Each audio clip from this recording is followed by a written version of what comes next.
Well, we're here for today's breakfast bite once again on Pure 24/7 Radio, and I'm Nathan Thomas, joined once again by Vicki Bryson from Torch Trust. Hi, Vicki, how are you? Hi, Nathan. Good, thanks. It's good to be back. It's great to see you again, and I love the thought you brought us last time. What have you got planned for us today, then? Well, it was inspired by a colleague this time. She was talking to me about the Footprints in the Sand poem, and I thought I'd like to talk about that. Hmm. So, hopefully, it's a poem that's quite familiar to people. It was also a song sung by Leona Lewis as well. So, a quick recap of what it is. It's a poem that describes someone who has a dream, and they dream that they're walking along the sand with God. And as they do, scenes from their life flash in front of them. And in each scene, they can see two sets of footprints, one belonging to them and one belonging to God. But as they look back on their life, they notice that in those dark and difficult times, they can only see one set of footprints. And so they say, well, God, why in the most difficult times in my life did you leave me? Why would you do that, God?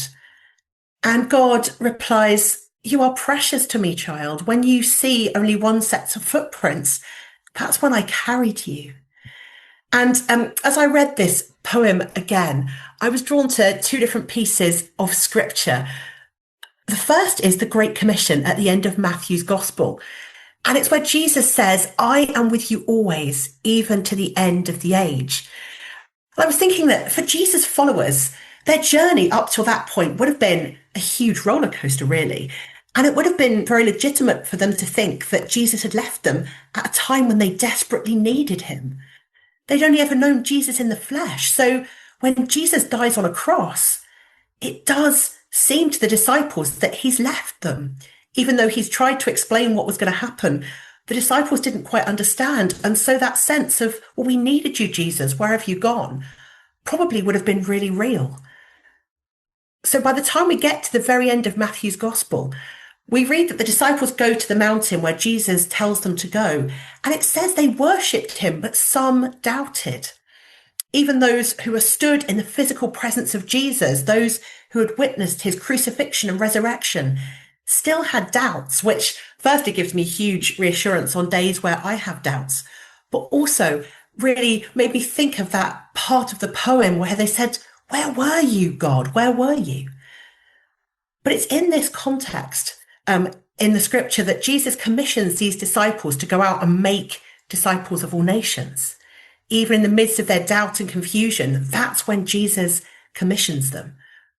How amazing is it that Jesus doesn't commission and call us because of our own abilities, but in his grace, he sees all that we can be and calls us in full knowledge of our doubts and our brokenness. And it's also in that place that Jesus makes the promise that he is with them always to the end of the age. That commission and promise, not just for his disciples, but for us too, for all who believe and trust in God. And for the disciples, I guess they would have had to get used to a different way of Jesus being with them after the ascension. But for us, I guess we've never known the physical presence of Jesus on earth. But I know in my life, it feels different, Jesus being with me in different places in different times. I know that the feeling of that experience has really changed depending what's going on in my life. A bit like in the poem, as I've walked, the footprints may have felt slightly different. Sometimes God's love has been so clear. Other days, it's been a choice of choosing to trust that God's promises that he's there, even though it doesn't seem like he is, trusting in that promise.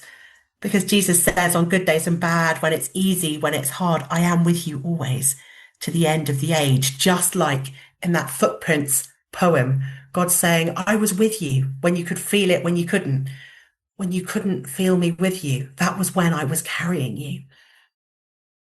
But that sense of it being hard to feel God with us. So the second piece of scripture I really started thinking about was the lament Psalms. I love the Psalms. They're one of my favorite parts of the Bible, and particularly Psalm 10. The Psalm opens with this cry, a bit like the cry in the poem. In Psalm 10, it says, why, Lord, do you stand far off? Why do you hide yourself in times of trouble? A prayer that I have definitely prayed at different points in my life.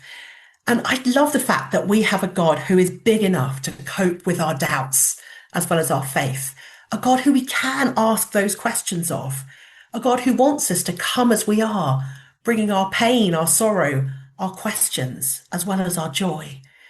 And while the psalm starts with the anguish of the psalmist, they cry out to God and they share their pain. And then you see their journey as they remember that promise of God.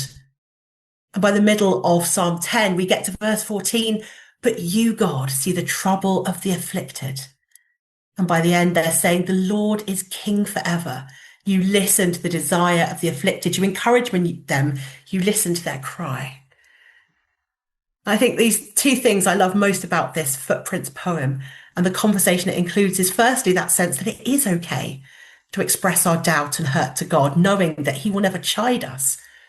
But like in the poem, he'll remind us that we too are his precious children. And the second thing I love, and something that sustained me in my faith a lot recently, is that idea of looking back and seeing the faithfulness of God, which has helped me to continue on my journey. I think when I've had times of trouble where it's felt like God hasn't been there, it's that promise of scripture I've been able to hold on to, reminding me that even if it doesn't feel like it, God is there. And then looking back on my journey, a bit like the guy in the poem, and seeing those footprints walking along the sand, remembering that God has always been with me. And so I can really trust that he will be with me again today. And when the next set of troubles come, that I have a God I can trust because I know scripture and I know his presence with me. Wow, that's brilliant. Yeah, I love that poem. I've heard it a few times. And that idea that when there's just one set of footprints, we can often assume, well, clearly I must have been on my own at that point. But no, actually, it is not us that holds our relationship with God together. It's he who gives us the strength to continue, which is just brilliant. Absolutely. Yeah. Well, thank you so much, Vicky. It's been wonderful to hear from you again. I love this thought, and I hope you have a fantastic day as you continue to pursue God. And I love those psalms, like you say. There's so much in there. It's very raw. It's very real. And for many of us, I think we worry that if we doubt, well, that's bad. But plenty of people doubted in the Bible, and God helped to get them back on course. It's in those doubts that God refines us. So it's just fantastic. Absolutely. Yeah. Well, thank you so much, Vicky. Wonderful to see you again. Have a fantastic day. I'll catch you later. Thank you. And to you. Bye-bye. Here at Pure 24/7 Radio, we have had the privilege of speaking to some amazing people with amazing stories. Now, what about, I thought I'd go a bit further, what about goat and sheep's milk? Yeah. Becoming quite popular. Very similar to cow's milk. So we don't use it in the first year of life, you can afterwards. And their nutrient profiles, how good they are, is pretty similar to cow's milk. Allergenicity, how often do they cause allergies? About the same. They're a bit more expensive sometimes. It's pretty equivalent. Yeah, we're really excited, especially excited for Josh because it's his first book and he's really passionate with that Gen. Did you say Gen Z or Gen Z? I've heard it said I don't know. I'm too old. I don't know. Yeah, we're not in that age category, so we've not got a clue what they're called. It's a pot boiler. It's a good, exciting popcorn thriller. I didn't think it was anything too special, but I think watching it at home, people will probably enjoy it more than I did going to the cinema to see it. Really good film. I love it. I walk into a cinema and I turn my phone off. Nobody can get hold of me for a couple of hours. I'm in a completely other world. But every single time I go to the cinema, and for me it's like going to Oz. It's like going to another world and escaping and relaxing, and I thoroughly enjoy it. If you have missed any of these interviews or would like to hear them again, you can. Simply head over to our catch-up section at www.pure247radio.org. That's www.pure247radio.org.